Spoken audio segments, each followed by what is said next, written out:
조주선사에게 어떤 선수행승들이 찾아왔어요. 두 사람이 찾아왔어요. 두 사람이 찾아와서는 그 중에 한 사람에게 조주선사가 물었습니다. 자네는 이 지방에서 왔는가? 라고 물었어요. 아닙니다. 이 지방이 아니라 다른 지방에서 왔습니다. 라고 대답을 했습니다. 그러니까 조주선사가 하시는 말씀, 차나 한 잔 하시게. 그게 한자로 오면 어떻게 되죠? 마실 끽 차다자에다가 거자는 갈 것자, 차나 한 잔 하고 가시기에. 이게 글자 그대로 하게 되면 그렇게 되는데, 사실 거자는 가시게라는 말은 뭐 굳이 번역을 할 필요가 없어요. 그냥 차나 한 잔 쭉 가시게, 그런 의미입니다. 차나 한 잔 하시게 라고 말씀을 하셨어요. 그리고 또 남은 사람 한 사람 있잖아요. 남은 수행승에게 또 물어봤습니다. 자네는 이 지방에서 왔는가? 네, 이 지방에서 왔습니다. 그러니까 조주선사가 하시는 말씀, 자네도 차나 한 잔 하시게, 끽다거라고 말씀을 하셨습니다. 그러니까 옆에서 지켜보고 있던 원주 스님이 원주가 누군지 아시죠? 이제 살림을 맡아보는 스님이 옆에서 보고 너무 한심한 거예요. 아니 스님, 멀리서 왔다고 해도 차나 한 잔 하시게 하고, 이 지방에서 왔다고 해도 차나 한 잔 하시게 하는 게 도대체 무슨 조화입니까? 라고 여쭤봤어요. 약간 항의성 발언을 했습니다. 그러니까 조주선사가 원주 세게 불렀습니다. 원주, 예. 대답을 하니까 조주선사가 자네도 차나 한 잔 하시게 그랬답니다. 그러니까 옆에 이제 시봉을 하던 상좌가, 행자가 더 기가 막힌 거예요. 아니 뭐 이 사람에게도 끽다고 저 사람에게도 끽다고, 도대체 뭐 스님은 끽다고밖에 모르십니까? 라고 여쭤봤어요. 그것도 또 항의성이죠. 그러니까 뭐라고 얘기해요? 이쯤 되면 다 아시죠? 자네도 차나 한 잔 하시게 라고 했답니다. 바로 이 공안, 이 화두가 굉장히 유명한 화두예요. 끽다거. 왜 조주 스님께서는 차나 한 잔 하시라고 했을까? 사실은 이 속에 우리 선불교의 아주 중요한 참 의미가 들어있어요. 참 의미. 차나하는, 찬잔하는 그 일상사에 진리가 모두 있다. 그런 의미예요.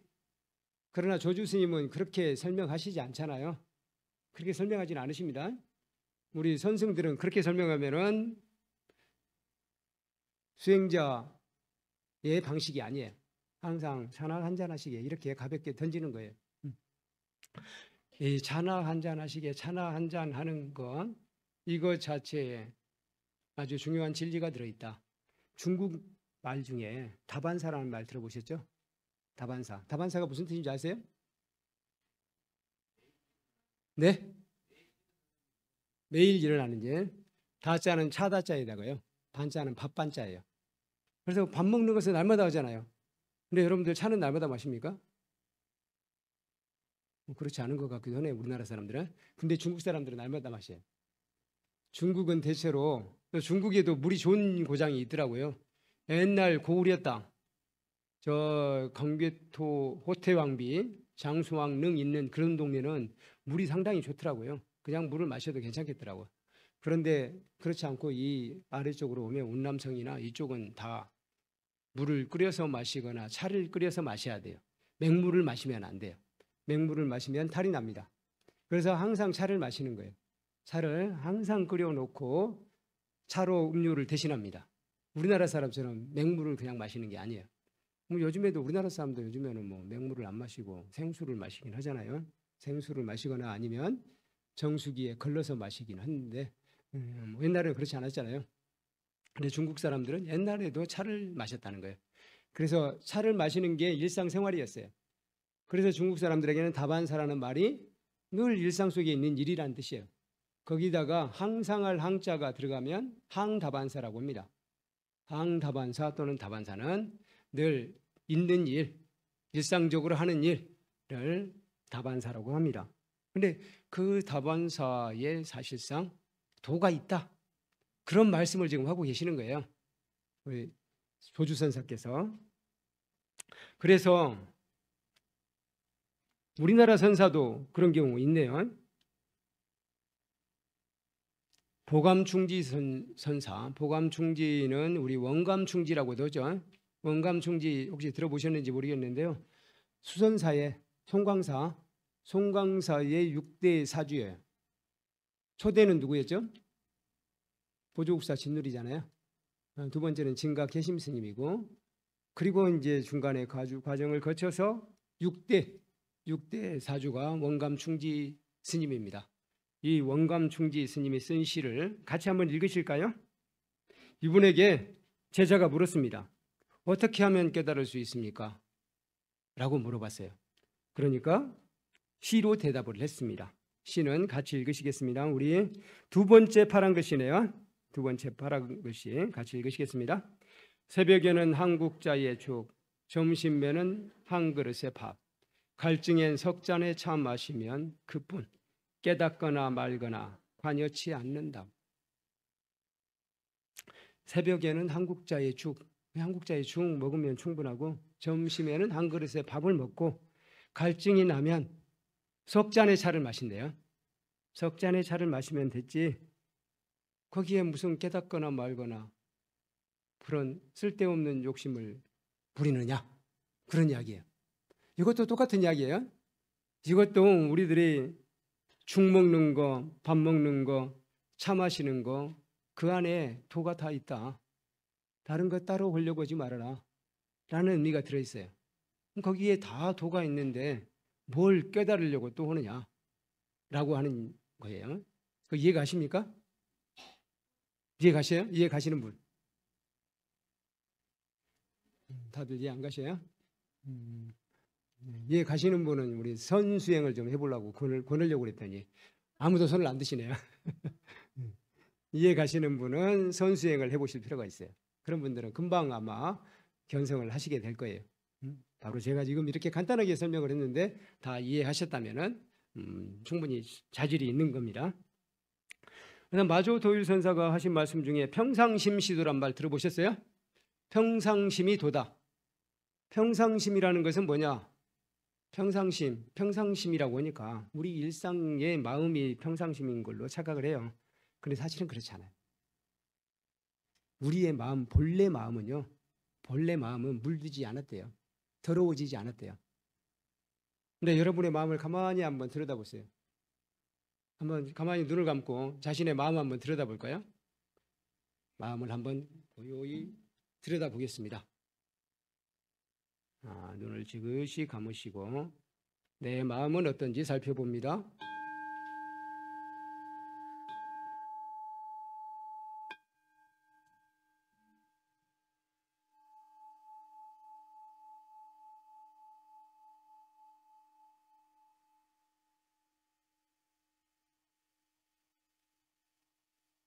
내 마음이 지극히 편안한 부처님 무량 공덕 생명 그 본래 자리에 있는지, 마하반야 파라밀 그 본래 자리에 있는지, 아니면 지금 저기 시장 바닥에 있는지, 아니면 어젯밤에 우리 배우자하고 다투는데 아직도 그게 풀리지 않아가지고 제 마음속에 앙금이 남아있는지 한번 내 마음을 가만히 들여다봅니다.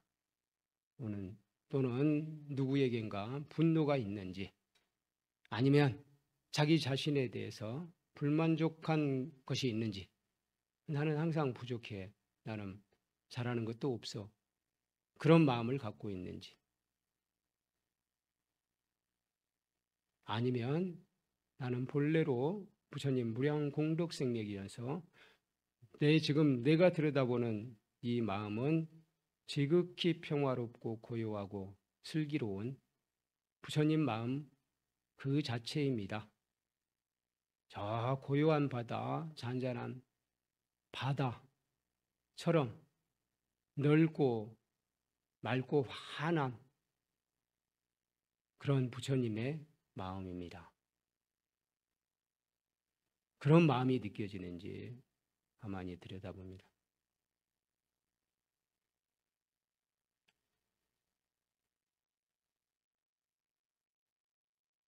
만약에 내가 나 자신에 대해서 불만을 갖고 있다거나 내 가족에 대해서 불만을 갖고 있다거나 또는 친구에 대해서 불만, 도반에 대해서 불만, 우리 절에 대해서 불만을 갖고 있다면 그 불만을 가진 마음을 가만히 들여다봅니다.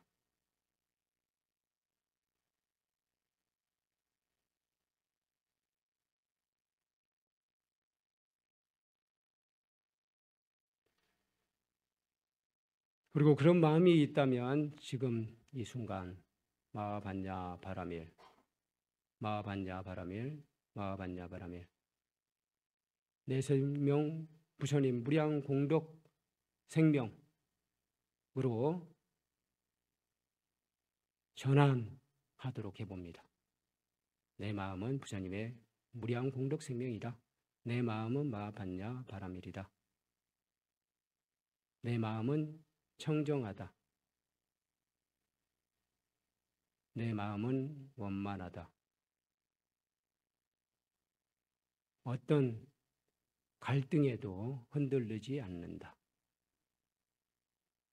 네, 그렇게 마음을 다잡으시고 눈을 뜨십니다.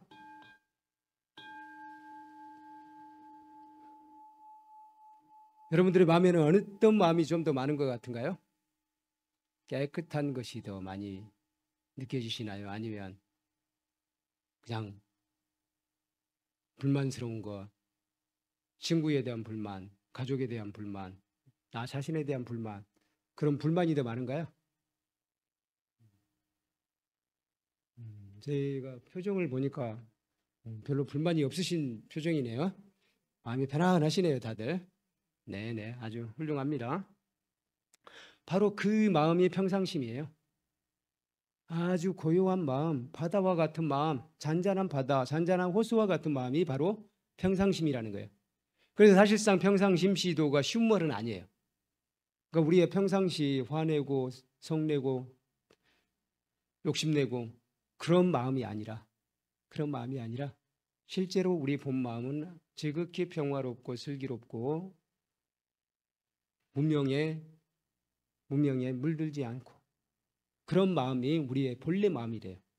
본래 마음. 그런 본래 마음인데 우리 생명의 속성이라는 것은 뭔가 살아남기 위해서 남과 경쟁을 하고 그렇게 하다 보면은 자연스럽게 물들게 된다는 거예요. 근데 그 평상심을 찾아서 그 평상심을 유지할 수만 있다면 그것 자체가 도다라고 마조 도일선사께서 말씀을 하신 거예요. 그 평상심 시도를 가장 잘 설명해 주는 화두가 바로 끽다거 차나 한잔 하시게 라는 화두예요. 사실은 화두를 이렇게 설명해 버리면 안 되는 건데 화두는 우리가 의문을 갖는 거잖아요. 뭐 이렇게 본다면은 끽다거라는 화두는 이제는 우리가 유용한 화두는 아닌 것 같아. 무슨 뜻인지 아시겠어요? 이미 답을 알고 있다면 그건 화두가 잘 안 되잖아요. 그래서 바로 끽다거라는 화두는 평상심시도라는 마조도일선사의 가르침, 이 평상심시도라는 마조도일선사의 가르침이 실질적으로 우리 한국 선불교의 종지라고 해도 과언이 아닙니다. 그래서 우리 한국 선불교의 종지는 두 스님에게 있다고 보시면 돼요. 첫 번째로는 육조 해능 스님에게 있고 두 번째로는 마조도일선사에게 있어요. 뭐 이런 부분은 잘 안 들어보신 얘기여서 좀 어려울 수도 있겠네요. 육조 해능 스님의 사상을 간단하게 말씀드리자면 견성성불, 바로 견성, 내 자신의 본래 성품을 찾아서 부처를 이루는 것. 근데 부처를 이루는 것이 아니라 사실상 부처를 이루었다. 내 본래 성품을 찾기만 하면, 그걸 보기만 하면 이미 성불이다. 그런 사상이 견성성불 육조 해능 스님의 사상이에요. 그리고 육조 해능 스님의 또 다른 사상은 마하반야 바라밀이에요. 우리의 본성이 곧 마하반야 바라밀이다. 그리고 그것의 실천 원리는 무주, 무념, 무상이라고 합니다. 이건 조금 어렵네요. 무주는 어떤 것에도 머무르지 않는 마음이에요. 예를 들자면 우리는 늘 머무르잖아요. 예를 들어서 금강경에 상에 머무르지 말라 그러잖아요. 상에 머무르지 마라, 이름에 머무르지 말라 그런 이야기를 하잖아요. 근데 우리는 이름에 얽매이고 상에 얽매이고 생각, 관념에 얽매이잖아요. 그런 것에 머물지 않는 것이 무주예요. 무상은 생각에 머물지 않는 것이고 생각. 그리고 무념이 있죠. 무념. 무념은 좀 애매한데 무념은 우리 정념이라는 게 있잖아요. 정념이 뭐죠? 알아차림이에요. 바른 알아차림. 바른 알아차림할 때 그 염자거든요. 그 염자인데 앞에 무자를 넣어서 육조 예능 스님은 그걸 당신의 실천 원리로 삼았어요. 그렇게 본다면은 육조 예능 스님 우리는 늘 알아차림을 통해서 깨달음을 얻고 수행해 나가고 그러는데 육조 예능 스님은 그런 것이 아니라 자연스럽게 일상 속에 이미 우리의 깨달음, 알아차림이 다 있는 것이다. 그런 입장이에요. 그런 점에서 무념이라고 하신 겁니다. 무념, 그래서 무주, 무상, 무념 이 세 가지는 뭐 좀 어려운 개념이니까 그냥 넘어가셔도 되고요. 어쨌든 이 육조 현영 스님의 사상과 마조 도일 스님의 사상, 마조 도일 스님은 평상심시도 도불용수, 도는 깨달을 필요가 없는 것이다. 도는 닦을 필요가 없는 것이다. 라고도 말씀하셨어요. 도는 따로 닦는 것이 아니다. 그러면 어떻게 해야 돼요? 나의 일상의 마음을 평상심으로 유지하면 된다. 평상심으로 유지하면 되는 것이지 따로 닦을 필요가 없다라고 말씀하시는 거예요. 그런데 그러면 일상생활 중에서 어떤 것이 우리를 마음을 깨끗하게 하고 우리를 차분하게 하고 그럴 것이냐? 저는 그 일상생활 우리 밥 먹고 그런 거 다 해당되는 것이지만 한편으로는 차를 마셔보자 이렇게 제안을 하는 거예요. 오늘 제가 드리고자 하는 말씀은 바로 차를 자주 마시자 그런 거예요. 별거 아니죠. 차를 자주 마시자. 가족들하고 차 한 잔씩 하는 시간이 있습니까? 아니면 대신 술 한 잔씩 하는 시간이 있습니까? 뭐 일주일에 한 번씩 차회라고 해도 좋고 다회라고 해도 좋고 그런 걸 한번 가져보시면 어떨까 싶어요. 일주일에 토요일 날 저녁이라든가 뭐 일요일 날 저녁이든지 그렇게 새로운 한 주를 맞이하면서 일요일 날 저녁인다면 내일부터는 이제 새로운 한 주잖아요. 그러기 전에 차회를 갖는 거예요. 가족들이 모여서 우리 차 한 잔씩 하자. 그래서 우리 스님들이 하는 차 우리는 방식으로 해서 천천히 차를 우리면서 한 잔씩 주거니 받거니 이런 게 괜찮지 않을까 싶어요. 일일시 호일이라는 영화가 있어요. 일본 영화. 일일시 호일. 혹시 보신 분이 계실지 모르겠는데요. 일일시 호일. 이 영화는 어떻게 보면은 좀 적응을 잘 못하는 한 대학생이 일본의 한 대학생이 다도를 배우게 됩니다. 다도를 배우게 돼요. 그래서 사실은 다도를 배움에도 불구하고 다도를 배웠다고 해서 이 사람이 뭐 행복의 길로 간 건 아니에요. 남자에게 차여가지고 굉장히 시련의 아픔도 있었고 뭐 힘들었어요. 뭐 직장 생활도 아주 평탄한 것은 아니었어요. 어쨌든 다도를 했어요. 다도를 함으로써 이 사람이 인생의 참 의미를 알았다. 뭐 그런 내용이에요. 그 다도 교실에 붙어 있는 편액이 있었어요. 족자라고 해야 될까? 종자도 있고 편액도 있고 그런 것 같아요. 족자에 뭐라고 써 있느냐? 일일시 호일이라고 써 있어요. 일일시 호일 무슨 뜻입니까? 일일 날일자 두 개. 그건 날마다예요. 날마다. 매일 시호일. 시는 비동사와 같은 것이고 오를 시자가 사실은 비동사와 같은 거예요. 호일은 좋은 날이죠. 다시 말해서 날마다 좋은 날이라는 뜻이에요. 날마다 좋은 날. 이건 우리 공안지 벽암록의 제6식에 나오는 이야기예요. 제6식에 나오는 이야기입니다. 운문선사. 운문선사가 지나가는 길에 시장에 한 나물 파는 할머니가 계시는데 그 할머니는 날마다 울고 계셔. 가만히 보니까 비가 오는 날도 울고 계시고 햇빛이 쨍쨍 내리쬐는 날도 울고 계셔. 그래가지고 운문선사가 도대체 저 할머니는 뭐 때문에 저렇게 날마다 울고 계신가? 웬 근심 걱정이 그렇게 많을까? 하고는 물어봅니다. 할머니, 도대체 무슨 근심 걱정이 그렇게 많아서 날마다 울고 계십니까? 라고 이야기하는 거예요. 그러니까 할머니가 이렇게 말씀하십니다. 저에게는 두 딸이 있는데 큰 딸은 집신장수에게 시집을 갔습니다. 둘째 딸은 우산장수에게 시집을 갔대요. 그래서 비가 오면 집신장수가 장사가 안 돼서 너무 슬퍼서 울고 햇빛이 쨍쨍 내리쬐면 우산장수가 장사가 안 되니까 슬퍼서 웁니다. 라고 이야기를 했다는 거예요. 그러니까 운문선사가 뭐라고 얘기해요? 그럼 반대로 생각해 보세요. 햇빛이 쨍쨍 내리쬐는 날은 집신장수 장사가 잘 돼서 좋고 또 비가 오는 날은 우산장수 장사가 잘 돼서 좋고 비가 오나 햇빛이 쨍쨍 내리지나 다 좋은 날이네요. 여기서 1일시 5일이 나왔어요. 날마다 좋은 날이다. 생각하기에 따라서는 날마다 좋은 날이 될 수도 있고 생각하기에 따라서는 날마다 슬픈 날이 될 수도 있어요. 그러니까 우리도 제가 처음에 말씀을 드렸죠. 우리 금강정사 앞에 이 부분이 개발을 하고 있는데 어차피 개발을 하잖아요. 개발을 할 바에는 우리는 기쁘게 생각하자. 이렇게 해서 우리의 환경이 좋아진다. 그래서 우선은 불편하더라도 앞으로 더 좋아질 날을 생각하면서 웃으며 살자. 1일시 5일이에요. 1일시 5일. 그렇게 살자는 게 1일시 5일이에요. 근데 이 다도를 배울 때 뭐 여러 가지 교훈이 나오는데 그 중에서 하나, 이 사람들 다도는 뭐냐면요. 실질적으로 일본 다도는 대접하는 방법이에요. 대접하는 방법. 아주 정중하게 최대한으로 아름답게 차를 대접하는 방법이에요.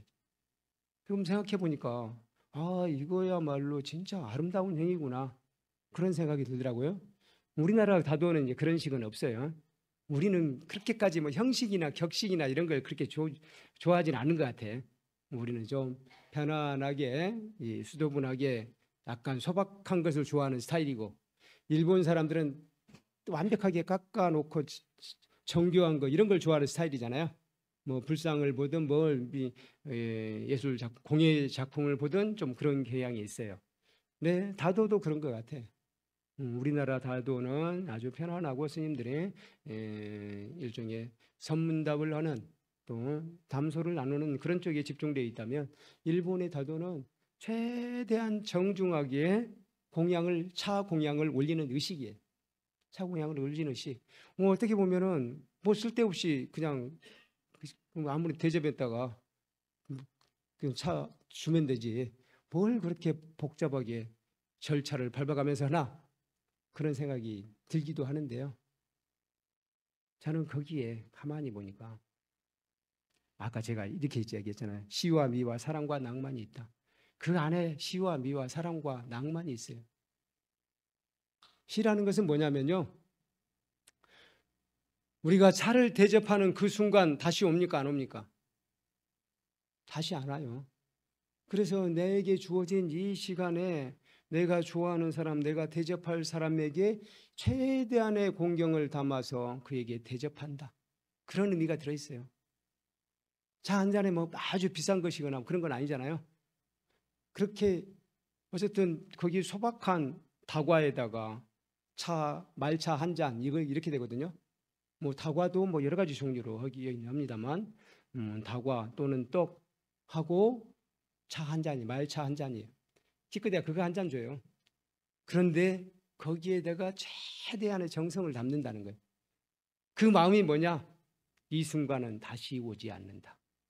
이 순간을 내가 사랑하는 사람, 내가 공경해야 될 대상에게 최대한의 정성을 다 바쳐서 그에게 대접한다. 그런 의미가 들어있어요. 이 시간은 다시 오지 않는다. 이 시간은 그야말로 소중한 시간이다. 저는 이게 시라고 생각해요. 시는 인생의 의미를 발견하는 게 시입니다. 막 이게 뭐 멋지게 시를 읊는 것만이 시가 아니에요. 인생의 의미를 발견하면 실제로 시를 안 써도 시인이요. 그게 무슨 뜻인지 아시겠어요? 우리 시를 느끼는 일 많잖아요. 저 넓은 바다, 호수를 볼 때 정말 아름답다고 느껴지잖아요. 그렇게 아름답게 느껴지는 마음, 이 순간이 나의 정말 나에게는 소중한 시간이다. 그렇게 느끼는 것 자체가 저는 시라고 생각해요. 그게 시예요. 그리고 그분들이 다도를 할 때 가만히 보니까 이게 다도 수건 하나 접는데도 규칙이 있어요. 이렇게 앞으로 2번 해가지고 이걸 다시 한번 탁 털고 이렇게 착 펼친 다음에 이렇게 그 다음에 놓더라고요. 그거 자체가 가만히 보면요 굉장히 아름다워요. 그렇게 하는 행위 자체가 아름다워. 그리고 떡을 하나 놓더라도 떡에 최대한의 정성이 들어있어요. 문양이 대체로 떡 안에 문양이 들어있습니다. 그 문양을 넣어가지고 사람들이 단순히 떡만 맛보게 하는 것이 아니라 그 떡이 아름다움, 그 떡의 아름다움, 그게 이렇게 딱 접시에 담겨져 있는 모습 자체가 정말 아름다워요. 우리가 삶에 있어서 그냥 대충 뭐 그릇에 올려놓고 밥을 먹어도 되지만 한편으로는 우리가 좀 아름답게 사는 게 중요해요. 그래서 이 다도는 실질적으로 우리 한국계 선사라고 합니다. 리큐 선사. 우리 시대로 이야기하면 임진왜란 때 정도 돼요. 토요토미 히데요시가 있었던 시기니까. 이 리큐 선사가 실질적으로 일본 다도의 기초를 닦았습니다. 그래서 일본 다도를 그야말로 아주 아름다운 예술로 승화시킨 분이 리큐 선사예요. 그러면 왜 그런 복잡한 다도를 했느냐? 그 배우는 것도 힘들어. 그 사람이 평생 그걸 연습을 하니까. 그리고 그 선생님이 거의 연세가 드시고 나서야 그 다음에 이제 나도 가르쳐 봐야 되겠다. 얼굴에 주름살이 막 빠글빠글해지니까 그때서야 이제 내가 가르칠 만하다. 그런 생각을 하더라고요. 그만큼 쉽지 않은 거예요. 그리고 단순히 기술만 배우는 게 아니에요. 이게 10년, 20년, 30년이 되어 가면서 다도에서 느껴지는 인생의 참 의미, 그런 것을 깨우쳐가는 거예요. 그래서 그런 것까지를 느꼈을 때 선생이 되는 거예요. 그러니까 선생이 되기가 쉽지 않은 거죠. 우리 뭐 1년 과정 딱 밟아가지고 그냥 하는 게 아니에요. 그래서 그렇게 하는 것 자체가 저는 진짜 아름다움을 추구하는 것이고 또 거기에는 사랑이 있다. 아까 제가 말씀을 드렸잖아요. 우리가 차 한 잔을 대접하는데 내가 대접하는 이 사람이 최대한 기뻐하시기를, 그리고 이 차와 다과에서 진정한 아름다움을 느끼시길, 시를 느끼시길, 그런 마음이잖아요. 그 마음이 얼마나 아름답습니까? 그게 바로 사랑이라는 거예요. 차 한 잔에 떡, 다과 하나에 사랑이 담겨 있는 거예요. 그래서 시와 미와 사랑, 그리고 이것보다 더 낭만적인 게 있습니까? 우리는 뭐 술 한잔 마시고 촥 취해서 정신이 해가닥 하는 거, 그걸 낭만이라고 생각할지 모르지만 그게 아니라 바로 이 차 한 잔을 가장 아름답게 마시는 데서 낭만을 느끼는 게 좋지 않을까요? 우리나라 사람들은 이렇게 하기는 좀 힘들 거예요. 이렇게까지는 하지 말자는 거. 이렇게까지 하는 것은 따로 이제 우리 신도 회장님 뭐 이걸 하셨죠. 그렇지 않습니까? 다도반을 하셨잖아요. 그걸 원하신다면 다도반을 해보시고요. 다도반 해보시면은 거기서 또 묘미를 느끼실 겁니다. 그게 아니어도 우리 예수님들이 우리 차담하잖아요. 그럴 때는 뭐 그렇게 특별한 격식이 없이 편하게 하잖아요. 그런 차를 마시는 자리를 가족들과 친구들과 가져보는 게 어떨까 싶어요. 친구들을 만나면 술을 한잔하지 말고 차를 한잔하는 거. 저는 우리 불자들이 그렇게 한다면 우리 불교가 부흥할 거라고 생각해요. 불교가 다시 발전할 거라고 생각합니다. 바로 그런 마음으로 제가 오늘 차 한 잔에 시와 미와 사랑과 낭만이 있다라는 주제를 가져온 것입니다. 그래서 차를 마시면 좋은 점 한번 생각해 보겠습니다. 첫 번째로 정신이 맑아져요. 정신이 맑아져요. 이건 뭐 다 아실 거예요. 그래서 우리 선승들은 실제로 차를 마시면 잠이 덜 옵니다. 차를 마시고 쉬는 시간에 차 한 잔 마시고 가서 앉아 있으면은 원래 이제 가만히 있으니까 졸음이 올려오잖아요. 근데 그때 아주 맑은 정신을 유지할 수 있다는 거예요. 그래서 차를 마심으로써 정신이 맑아집니다. 두 번째, 건강해져요. 좋은 차를 마시게 되면 좋은 차를 뭐 좋은 차라고 해서 비싼 차는 아닙니다. 뭐 특별히 농약이 안 들어간 차 그런 차면 좋은 차라고 할 수 있어요. 그런 차를 마시면 몸이 건강해져요. 왜냐하면 우리 몸이 사실 건강이 나빠진 것은 뭐냐면요. 몸의 어느 부분이 청정하지 못했어요. 제가 어젯밤에 갑자기 약간 몸살 기운이 있으면서 뭐 코가 막히고 그랬는데 그래서 코를 이제 소금물로 씻으니까 거기에서 이제 불순물이 나오더라고요. 그걸 빼내고 나니까 시원해지면서 훨씬 낫더라고요. 한결 낫더라고요. 그래서 우리가 실제로 건강이 나빠지는 게 사실상 내 몸의 청정성이 훼손이 되어서 그러는구나. 그런 생각을 제가 여러 번 해요. 요즘에 와서는. 실제로 그래요. 우리 뭐 암덩어리가 있다거나 그런 것도 다 마찬가지예요. 그래서 실제로 우리 안에 안 좋은 그런 일종의 쓰레기 같은 것이 있으면은 우리 몸은 정화작용을 하는 거예요. 그걸 일종의 모아놓는 거예요. 어디에다가? 몸 안에 쓰레기통에다가. 쓰레기통을 우리는 암이라고도 하고 나는 염증이라고도 하고 그런다는 거예요. 그래서 그걸 제거를 해주면은 깨끗하게 괜찮을 경우가 많잖아요. 그게 제거하는 게 사실상 청정하게 하는 거 아니에요? 그래서 건강은 청정하고 관계에 있더라고요. 그런 점에서 차를 마시면 노폐물이 빠지거든요. 노폐물이 빠져요. 그래서 건강해진다.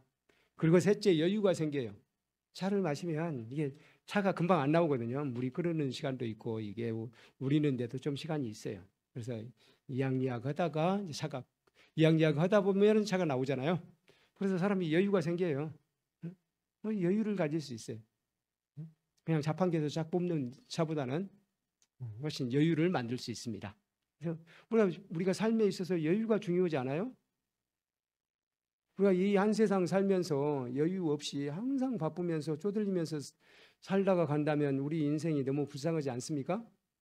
좀 여유 있게 내 몸과 마음을 바다도 즐기고 산도 즐기고 차도 즐기고 그렇게 살게 해줘야 되지 않겠어요? 근데 그런 여유가 없이 늘 일에 치여가지고 바빠서 차도 대충 일회용만 마시고 그렇게 하기보다는 이렇게 서로 모여 앉아서 정답게 서를 따라주기도 하면서 그렇게 해보자는 거죠. 그렇게 하면 여유가 생긴다는 거예요. 그리고 넷째로 인간관계가 원만해집니다. 인간관계가 원만해져요. 그러니까 실질적으로 우리 스님들은 사실 뭔가 다른 스님들하고 좀 뭔가 맺힌 것이 있고 잘 풀리지 않는 것이 있고 대화가 안 되거나 그러면은 차 한잔 합시다 하거든요. 차 한잔 하면서 이야기도 빨리 안 꺼내요. 천천히 꺼냅니다. 어떨 때는 안 꺼내고 말 때도 있어. 얘기하려고 만났다가 안 꺼내고 그냥 차만 마시고 끝날 때도 있습니다. 근데 그렇게 하고 나면 다음에 얘기할 수 있는 게 훨씬 부드러워지더라고요. 그래서 인간관계가 원만해진다는 거예요. 술이 더 인간관계가 원만해지는데 편하던데요. 근데 술은 빨리 해결을 되긴 해요. 근데 다시 싸우더라고요. 그게 얘기하다 보면은 술을 마시면 처음에는 이제 먼저 사과를 해요. 사과해가지고 이제 딱 다독거려. 그러다가 한잔 하면 갑자기 억울한 것이 또 생각나. 그런데 말이야, 그건 당신이 고쳐야 돼. 이렇게 나와서 다시 싸움이 되더라고요. 그래서 잘 안 돼요. 근데 차는 그렇게 되지 않는다는 거예요. 마음을 정신을 딱 맑혀놨기 때문에 마음이 깨끗해져서 그걸로 원만하게 해결되는 경우가 많습니다. 인간관계가 원만해진다. 여기에다가 좀 더 이야기한다면 시와 미와 사랑과 낭만이 있다. 이거 하나로 충분하지 않습니까? 이거 하나로 저는 차를 마시는 거 충분한 것 같아요. 그래서 우리 불자들은 우리 스님들이 차를 좋아하잖아요. 그러니까 불자들도 차를 좋아한다. 불자들은 차를 자주 마신다. 그런 인식이 사람들에게 딱 생기는 것도 괜찮을 것 같아요. 뭐 그런 경우 있습니다. 실제로 예를 들어서 불광출판사에 가면은 그 물광출판사의 그 유지호 대표님 같은 경우는 우리 스님들이 쓰는 다도를 그대로 갖추고 있어요. 그래서 다 가서 앉으면은 다 그 다고를 펼쳐놓고 차 한 잔 대접하십니다. 그런 게 저는 참 여유 있고 좋은 것 같아요. 그렇게 우리 집에 손님이 오면 그런 식으로 한번 대접해 보면 어떨까? 물론 손님이 좋아할지 어쩔지 저는 좋아하신다고 생각해요. 거기에다가 정 안 되면 뭐 나중에 곡차를 좀 섞으시더라도 그렇게 차회라고 하거든요. 차 모임을 갖는 걸 차회를 가져보시는 것도 괜찮을 것 같아요. 어떻게 보면 우리 그 법등 모임, 구법회 모임은 숫자가 많아서 차회를 갖기가 힘들지만 구법회 정도는 차회를 가져도 괜찮을 것 같아요. 구법회를 이렇게 차회를 갖는 방식으로 하는 것도 좋다고 생각합니다. 그래서 차를 어떻게 마시는 것이 좋을까요? 이건 뭐 간단하게 말씀드리겠습니다. 첫째, 자신의 몸과 느낌과 마음을 알아차리면서 마십니다. 이건 자연스럽게 차를 마시는 것이 수행이 되는 거예요. 그래서 우리 선불교에서 쓰는 말이 있어요. 다선일미라고 들어보셨어요? 다선일미 쓰는 것 같은데 우리 법회보의 왼쪽의 마지막 문다. 다선일미라는 말이 있듯이 다선일미라는 것은 차와 선은 한 가지 맛이라는 거예요. 그래서 옛 선승들은 차를 마시는 것을 일종의 선수행의 일환으로 생각했습니다. 그런 점에서 우리 차를 마실 때 자신의 몸과 느낌과 마음을 알아차리면서 마시는 태도가 필요하겠다 하는 것입니다. 제가 템플스테이 차담을 하면 항상 이 이야기부터 합니다. 몸과 느낌과 마음을 알아차리면서 그러면 이제 세 가지를 다 하라 그러면 너무 벅차니까 한편으로는 느낌만 알아차리라 아니면 몸만 알아차리라 이렇게도 이야기합니다. 느낌을 알아차리라. 그러니까 차가 혀 끝에 닿는 그 느낌, 목구멍으로 넘어가는 그 느낌을 알아차리면서 마시라. 그렇게 이야기합니다. 둘째, 이 차를 마시게 된 인연에 대해 감사하면서 마십니다. 생각해보면 차가 여기까지 오기에 얼마나 많은 사람들의 정성이 들어있습니까? 어떤 경우 예전에 제가 연잎차를 저 양평 쪽 어디서 연잎차를 샀는데 15,000원인가 되더라고요. 15,000원인가 했어요. 근데 사방이 연잎이야. 그쪽에 한강가에 가면은 뭐 연잎이 엄청 많잖아요. 연잎이 저렇게 질비한데 이거 봉지 하나에 15,000원이 너무 비싼 거 아닌가? 근데 제 도반 스님이 그걸 직접 만들어 본 사람이 있더라고요. 직접 만들어 보면 그렇지 않아 라고 이야기하더라고요. 그래서 만드는 과정이 상당히 어렵다는 거예요. 그리고 이 한 봉지 만드는데 연잎이 엄청 많이 들어간대요. 그래서 쉽지 않다고 합니다. 그걸 생각하면 내가 직접 따서 말려가지고 그 차를 만들면 얼마나 어려워요. 근데 그걸 다 해서 만들어준 사람이 있는데 15,000원이면 싼 거죠. 그렇게 생각하면. 그래서 이 차를 마시게 된 인연, 이 차가 나에게 오게 된 인연에 대해서 감사하면서 마시는 것. 이게 필요하다는 겁니다. 셋째, 차 맛을 찬탄하면서 마십니다. 항상 찬탄하면서 마시는 게 맛이 좋아요. 근데 이제 어떤 사람은 항상 차에서 이제 본인이 감별을 잘한다는 그런 생각으로 차의 단점을 말하는 사람도 있어요. 그런 분들은 몰락 실력이 좋으니까 그런다 치고 찬탄하면서 마시는 게 내 정신 건강에는 좋습니다. 찬탄하면서 마시는 거. 이 맛 정말 좋구나. 이렇게 찬탄하면서 마시면 그게 진짜 나에게서 좋은 영양분이 돼요. 근데 그걸 비판하면서 여기는 뭐가 부족해. 이건 좀 아닌 것 같은데. 그런 마음으로 마시게 되면 뭔가 찝찝한 것이 돼버린다는 게. 그래서 실제로 건강에 안 좋을 수도 있어요. 찬탄하면서 마시자 하는 거고요. 넷째, 입가에는 미소를 머금으면서 마십니다. 뭐 실제로 이건 뭐 하지 말라고 해도 우리 차 마실 때 우리 스님들 막 찡그리면서 마시는 사람 거의 없는 것 같아요. 아주 차 마시는 순간이 제일 편안해 보여요. 그 편안한 표정으로 마셔요 보면. 이건 뭐 강조하지는 않겠습니다. 근데 뭐 그게 잘 안 되시는 분, 화가 나는 일이 있었다 그러신 분들은 일부러라도 입가에 미소를 머금으면서 마셔 보시기 바랍니다. 다섯째, 세상 모든 생명체가 건강하고 안락하기를 기원하면서 아까 제가 말씀드렸잖아요. 이 차를 마시는 것은 일종의 수행이다라고 말씀드렸잖아요. 그 수행이라고 생각하고 그냥 이 차 마시는 것이 단순한 그냥 내 음료수를 마시는 것이 아니라 이것이 나의 수행이다. 내 마음을 편안하게 하는 것이다. 내 몸과 마음을 함께 건강하게 하는 것이다. 그런 마음이라 한다면은 기도하는 마음인 게 매사에 기도하는 마음인 게 좋습니다. 매사에 이 세상이 잘 되기를, 이 세상이 평화롭기를, 이 세상이 화합하기를 그런 마음으로 차를 마실 때도 그런 마음이라면 이 차가 저절로 자신에게 아주 최고의 음식이 될 겁니다. 이렇게 5가지를 말씀을 드렸고요. 당나라 시인 노동의 칠환다가 같이 한번 읽으실까요? 이 시가 정말 재밌어요. 이 시는 범음송으로 읽어보면 좋을 것 같아요. 범음송이 뭔지 아세요? 가락을 약간 넣어서 한번 같이 읽어보시겠습니다. 첫째 잔을 드니부터 옥천자여 이 맑은 바람 타고 가자꾸나. 네, 같이 읽으시겠습니다.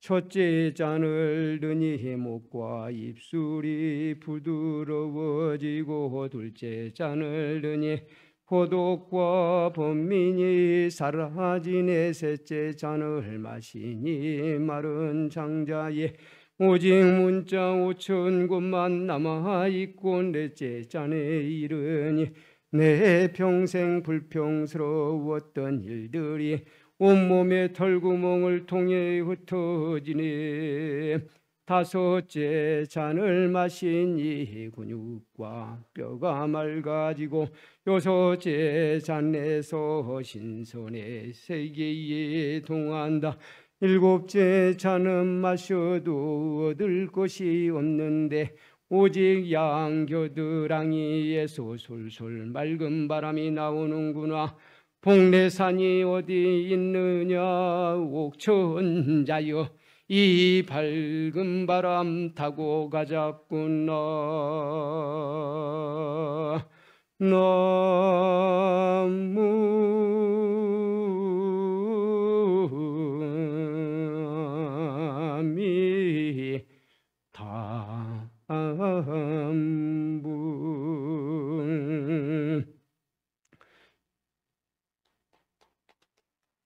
네, 감사합니다.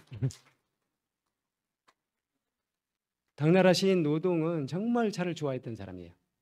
이 칠환다과 완자가 사발 완자입니다.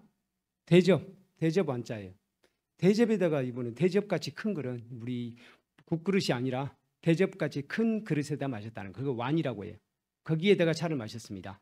보통은 거기에서 다시 조그만 잔에 따라서 차를 마시거든요. 이분은 큰 그릇을 그냥 몇 잔을? 7잔을 마셨대요.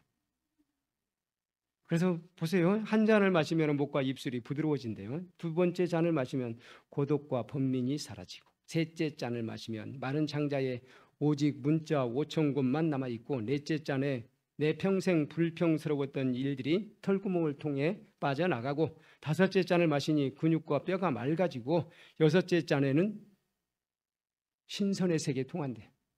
그리고 일곱째 잔은 뭐 특별한 일은 없는데 겨드랑이에서 맑은 바람이 솔솔 나오더래요. 그래서 그 맑은 바람을 타고 어디로 간다고요? 복례산으로 가자꾸나 라고 하는 거예요. 그야말로 낭만적인 시죠. 이렇게 차 속에는 낭만이 들어있어요. 우리 차를 통해서 이런 낭만을 느껴보는 거, 저는 이 낭만을 느끼는 게 우리 인생의 아주 중요한 하나의 목적이라고 생각해요. 우리가 낭만, 물론 시와 미와 사랑 마찬가지입니다. 시와 미와 사랑을 느끼는 것, 그것 자체가 우리의 인생의 살 맛이라는 거예요. 낭만 마찬가지입니다. 우리 좀 낭만을 즐겨보기 위해서 여행도 가고 이렇게 아름다운 경치도 보고 또 금강정사에 오면 낭만이 느껴지지 않나요? 다른 절보다는 특별히 낭만이 저는 느껴지는 것 같아요. 금강정사에 오면 와서 여기서 포근하기도 하고 앞에 관악산이 보이기도 하고 자연 경관이 아주 훌륭하기 때문에 낭만에 흠뻑 젖게 됩니다. 그래서 저는 그게 인생의 사는 맛이라는 거죠. 근데 시를 통해서 바로 그런 묘미를 느낄 수 있다는 것입니다. 그래서 올해는 여럿이 모일 일이 있으면 차를 한잔 해보십시오 라고 권해드립니다. 마지막으로 대감성총 스님의 숨어 살면서 같이 읽으시겠습니다. 시냇가에서 뜯은 푸송기 천천히 익히고 자고 일어나면 진하게 차를 다린다네. 참선하는 마음 물처럼 맑은데 항아사 같은 경전 어이 읽으리. 자고 일어나면 푸송기를 천천히 익혀요. 그래서 그걸로 이분은 대감성총 스님은 그걸로 식사를 하시는 거예요. 그걸로 아주 소박한 식사를 하시고 그리고는 차를 다립니다. 차를 좀 진하게 다리는가 봐요. 진하게 다려서 차를 한잔해요. 그러고 나서 참선해요. 그러면은 그야말로 맑은 물처럼 맑잖아요. 그렇게 맑은 마음이면 됐지. 이미 그 맑은 마음이 평상심이고 우리 부처님 마음이잖아요. 그거면 됐지. 항아사 같은 경전. 항아사는 뭐예요? 겐지스강에 모래알 같이 많은 경전은 읽어서 무엇하리. 그렇다고 해서 여러분들 읽지 말라는 건 아니에요. 읽지 말라는 건 아니지만 어쨌든 우리 선생들은 이렇게 멋쟁이였어요. 이렇게 차 한 잔에 낭만을 즐길 줄 알았잖아요. 저는 우리 선불교가 그런 생각이 들더라고요. 우리 선불교가 인도 불교라든가 이런 것보다 특별히 다 뛰어나다고 생각하지는 않습니다. 그런데 이 선불교에는 인도 불교보다 더 풍부한 것이 있어. 두 가지라고 생각해요, 저는. 시와 낭만이 있다 생각이. 시와 낭만이 있다. 선불교는 정말 낭만적이에요. 우리가 사는데 낭만을 느끼면서 사는 거. 우리 스님들이라고 해서 항상 딱딱하게 법만 이야기하고 그런 건 아닙니다. 우리 인생을 부드럽게 하고 서로 낭만을 즐기고 예술도 즐기고 그렇게 살아야 되지 않겠어요? 그런데 선불교에는 그게 있더라는 거예요. 그게 아주 풍부하게 들어있어요. 그런 점에서 저는 우리 선불교, 우리 초기불교를 공부하는 거 아주 좋습니다. 그런데 선불교를 같이 하면 내 인생을 더욱 풍부하게 할 수 있다. 그런 생각이 듭니다. 네, 그래서 차 한 잔에 시와 미와 사랑과 낭만이 있으니 차를 통해서 시와 미와 사랑과 낭만을 찾는 불자가 되시길 바랍니다. 네, 근념하셨습니다. 마반자 바람님.